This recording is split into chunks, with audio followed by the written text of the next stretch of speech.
Good morning, student. Today we start our new topic, new category of bill of exchange, sending a bill to bank for collection. Sometimes to avoid the problem of collecting money, drawer or the holder of the bill can give the bill to bank for collection. जो drawer होता है वो bill के collection की problem को avoid करने के लिए बिल को बैंक भेज देता है कलेक्शन के लिए. Instant of collecting it by him और हर, खुद कलेक्ट ना करते हुए बैंक भेज देता है. Bank collect the bill amount and credits it to the account of drawer और holder and inform about it. Bank collect करता है बिल की अमाउंट को और ड्रावर या होल्डर को इसकी इंफॉर्मेशन दे देता है.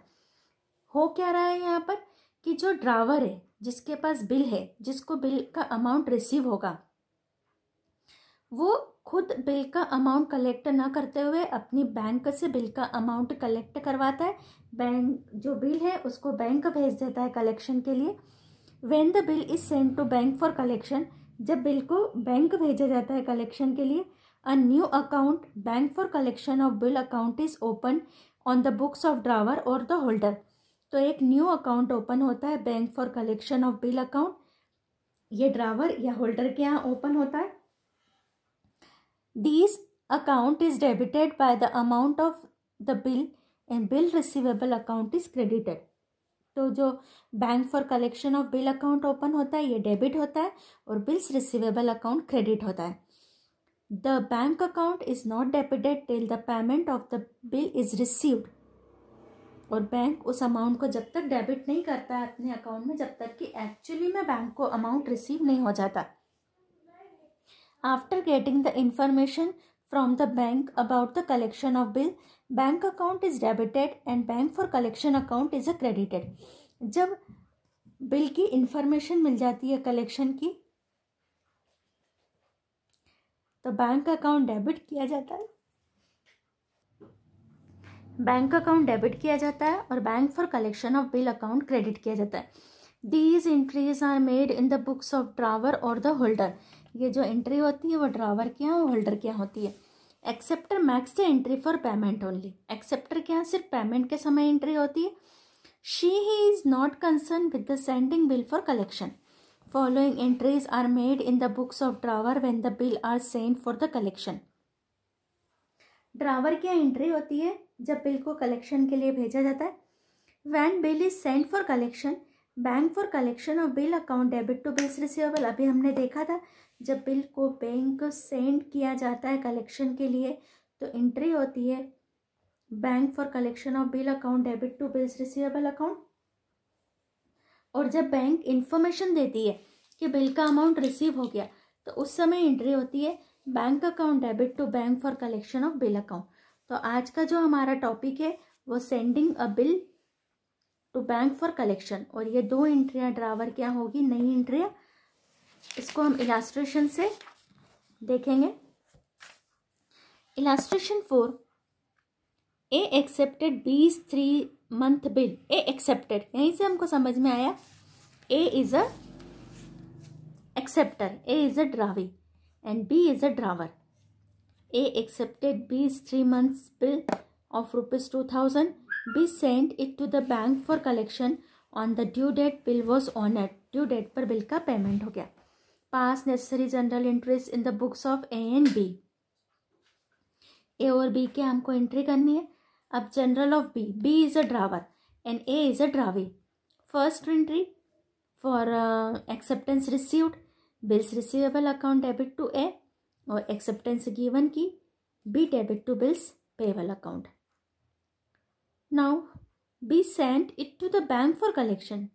बी ने बैंक भेज दिया कलेक्शन के लिए तो कलेक्शन के भेजने की एंट्री होगी bank for collection of bill account debit to bills receivable account. ये कलेक्शन के लिए बैंक भेजा और बिल का ड्यू डेट पर पेमेंट हो गया तो ड्यू डेट पर पेमेंट की एंट्री होगी in the books of acceptor bills payable account debit to cash, bill paid on due date. 2000 से सारी एंट्री होगी. वेन जब बैंक क्या करेगी, इंफॉर्मेशन देगी the bank account debit to bank for collection of bill account. तो ये हमारा क्वेश्चन सॉल्व हुआ. इसी के बेस पर अब हमारा पीछे न्यूमेरिकल्स है जो सेंडिंग बिल पर डिपेंड है।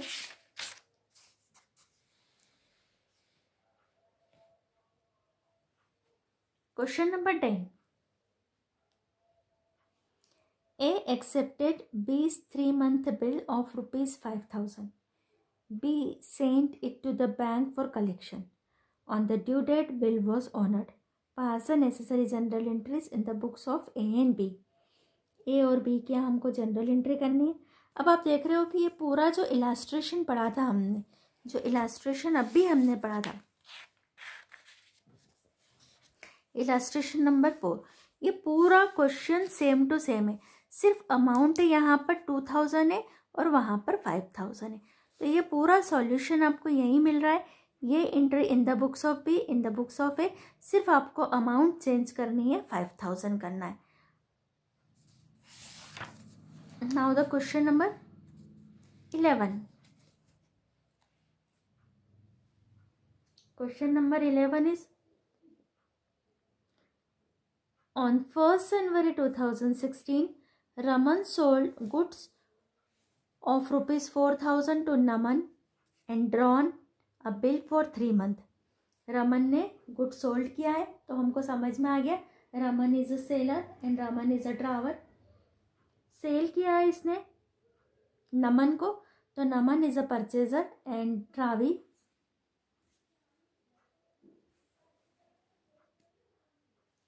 थ्री मंथ का बिल लिखा गया है। Naman return the bill after acceptance, Naman ने बिल को एक्सेप्ट करके रिटर्न कर दिया। यहाँ से भी हमको समझ में आ रहा है कि नमन इज अवर एक्सेप्टर, यानी ड्रावी है। On 1st April, Raman sent it to his bank for collection. Bank intimated the bill was honoured on due date. Pass the necessary journal entries in the books of the both the parties. हमको दोनों यानी रमन और नमन क्या journal entry करना है। Bank को bill भेजा गया है कलेक्शन के लिए ऑन 1st अप्रैल को, और जो हमारा बिल का ड्राइंग एंड एक्सेप्टेंस है 1st जनवरी को है। बिल 3 मंथ के लिए लिखा गया, तो जनवरी के बाद फरवरी, मार्च, अप्रैल, 1st अप्रैल को सेंड किया गया और 4 अप्रैल को ये बिल क्या हो गया, ऑनर्ड हो गया। दैट मीन्स इसका पेमेंट हो गया। अब हम दोनों क्या जनरल एंट्री करेंगे in the books of Raman and in the books of Naman. हम स्टार्ट कर रहे हैं क्वेश्चन नंबर 11 का solution. In the books of Raman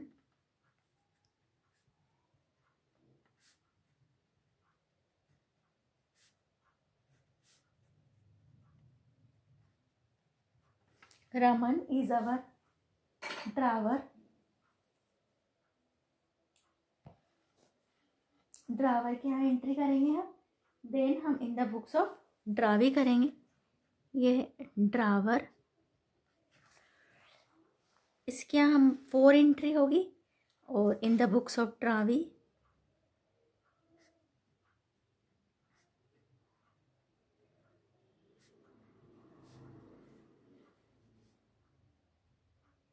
Naman is our ड्रावी।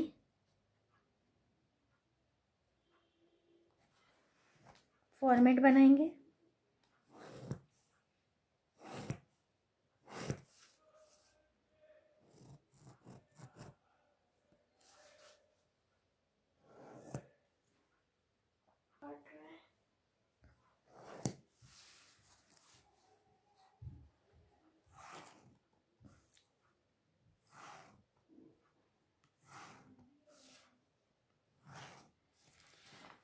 Column बनाएंगे। Date,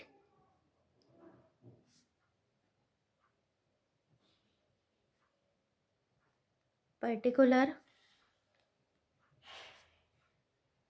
LF, debit and credit.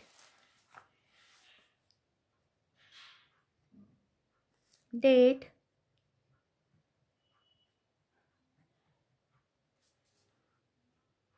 LF, debit and credit. जो हमारा question start हो रहा है वो परचेज और सेल्स की इंफॉर्मेशन से हो रहा है। तो फर्स्ट एंट्री हम करेंगे 2016।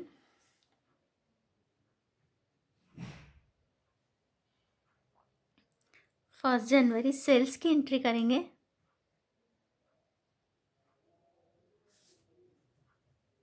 नमन debit to sales account, narration लिखेंगे being good sold on credit.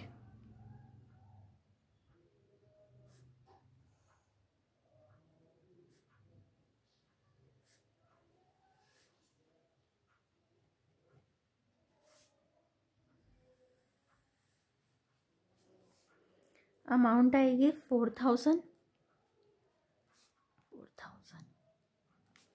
ऐसे ही in the books of Naman हम परचेस की एंट्री करेंगे। डेट डालेंगे 2016 जनवरी 1।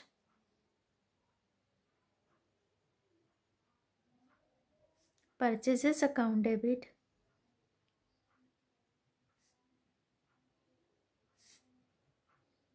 To Raman,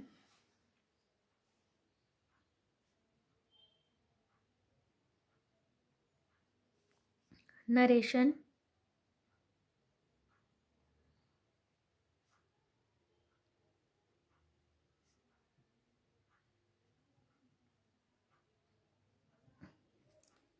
being goods purchased 4,000।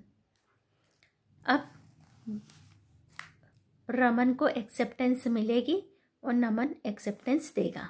Date हमारी सेम रहेगी। 1 जनवरी को bills receivable account debit,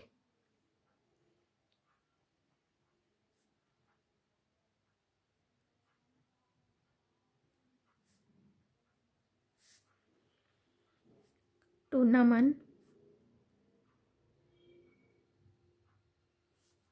narration लिखेंगे बीइंग एक्सेप्टेंस रिसीव्ड।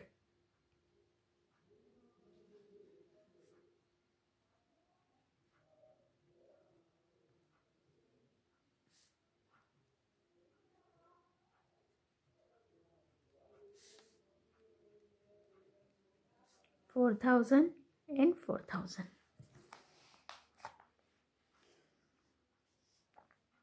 जनवरी 1 एक्सेप्टेंस गिवन की एंट्री करेंगे। Raman debit,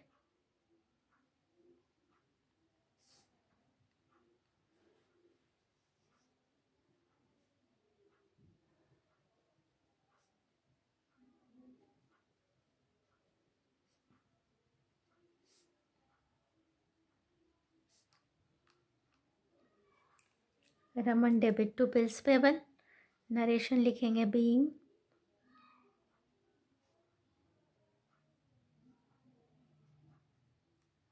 acceptance given.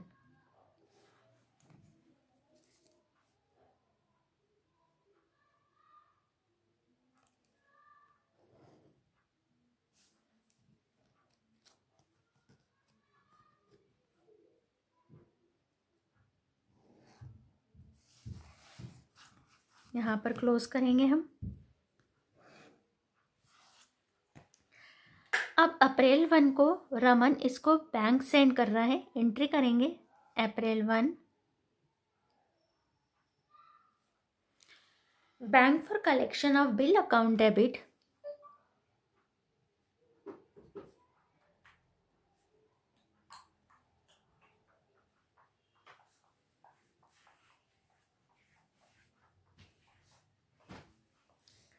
To bills receivable account,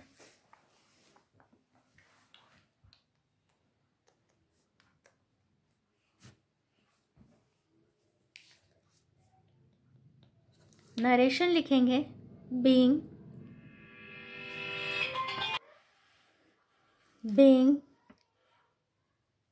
bill send for collection.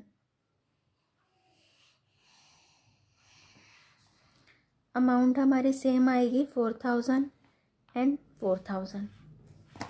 Line बनाएंगे पर्टिकुलर के कॉलम में, only in the column of particular. अब maturity date पर bill का payment होगा। मैच्योरिटी डेट हमारी आ रही है अप्रैल 4। नमन पेमेंट करेगा because Naman is a drawee and acceptor of bill. April 4 bills payable account debit,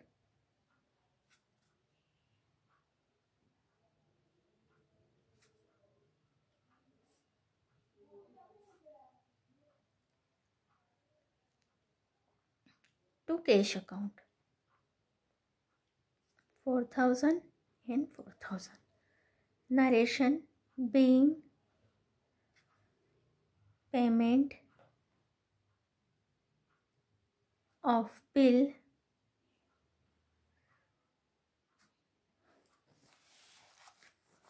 अब जब बिल का पेमेंट हो जाएगा बैंक इन्फॉर्म करेगा, तब ये 4 अप्रैल को अपनी एंट्री करेगा. Drawer bills receivable bank account debit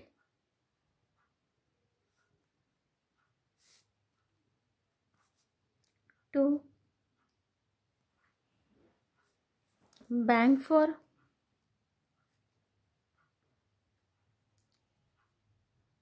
collection of bill account. Narration being bill collected, bank ने बिल को कलेक्ट कर लिया. अमाउंट सेम आएगी 4,000 and 4,000.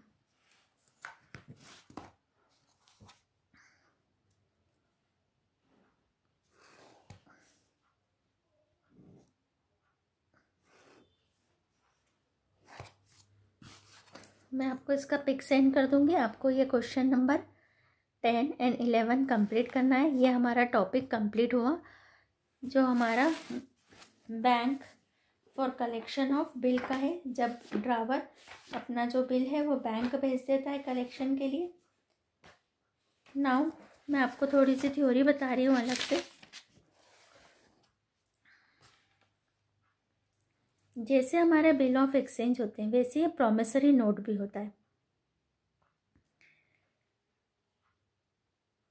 पेज नंबर 405 पर promissory note, definition of promissory note. According to section 4 of Indian negotiable instrument act 1881, a promissory note is an instrument is writing not being a bank और a check note. ये कोई bank या check note नहीं होता है. Promissory note एक written instrument होता है containing an unconditional undertaking signed by the maker to pay a certain sum of money only to or to the order of a certain person or to the bearer of the instrument. एक unconditional undertaking होती है जहाँ पर जो maker होता है वो खुद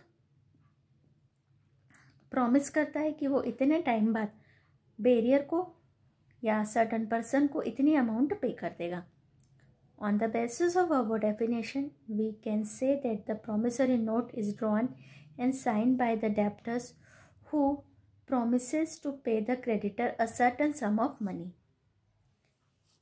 इसके बेसिस पर हम कह सकते हैं कि प्रॉमिसरी नोट डेप्टर्स बनाता है, वो प्रॉमिस करता है कि वो इतनी सर्टन मनी अपने क्रेडिटर को पे कर देगा. Promissory notes do not need acceptance. Promissory note में एक्सेप्टेंस की ज़रूरत नहीं होती है, क्योंकि इसमें ऑलरेडी जिसको पेमेंट देना है वो खुद ही प्रॉमिस करता है. As they are drawn by debtors him herself, a bill gets its legal status after the acceptance. Similarly, just after writing promissory note, it can get in legal form. All common rules related with the bill are also applicable on the promissory note too. Even accounting of transaction of promissory notes is done as the same as for the bill of exchange. Characteristics of promissory note. First, it is N unconditional promise. ये एक unconditional promise होता है, कोई शर्त नहीं होती है, इसमें कोई कंडीशन नहीं रखी जाती है. Second, it is made by drawer who purchase goods on credit. ये खुद बायर जिसने गुड्स क्रेडिट परचेज करा है, जिसको अमाउंट पे करना है, वो खुद बनाता है. It is written promise. ये एक लिखी हुई प्रॉमिस होता है. It is a promise to pay stated amount on specified date. इसमें एक जो अमाउंट है लिखी हुई है उसको पे करने का प्रॉमिस होता है. The maker sign the promissory note who promise to pay the amount. जो मेकर होता है वो प्रोमिसरी नोट को साइन करता है जिसने प्रॉमिस किया है अमाउंट पे करने का। इट्स ड्यूली स्टैम्प्ड, इस पर स्टैम्प लगे होते हैं। और ये स्पेसिमेन है, specimen of promissory note. Rupees Indore, stamp 1 July. 2 months after date I promise to pay Mrs. Sumit Kumar a sum of ₹10,000 only for value received। 10,000 लिखा हुआ है, स्टाम्प लगे हुए और बोल रहा है कि इस डेट के 2 month बाद मैं प्रॉमिस करता हूँ टू पे मैसेज सुमित कुमार, सुमित कुमार को पे करने के लिए रुपीज़ है 10,000 ओनली, कुछ भी वैल्यू रिसीव्ड हुए उसके अगेंस्ट। टू किसको दे रहा है ये? Sumit Kumar, 36 Swastik Nagar Indore. For Apurva and company, Apurva Kumar partner. तो आपको आज मीनिंग, कैरेक्टरिस्टिक और स्पेसिमेन भी अपनी कॉपी में लिखना है। तो आज का हमारा टॉपिक कवर हुआ।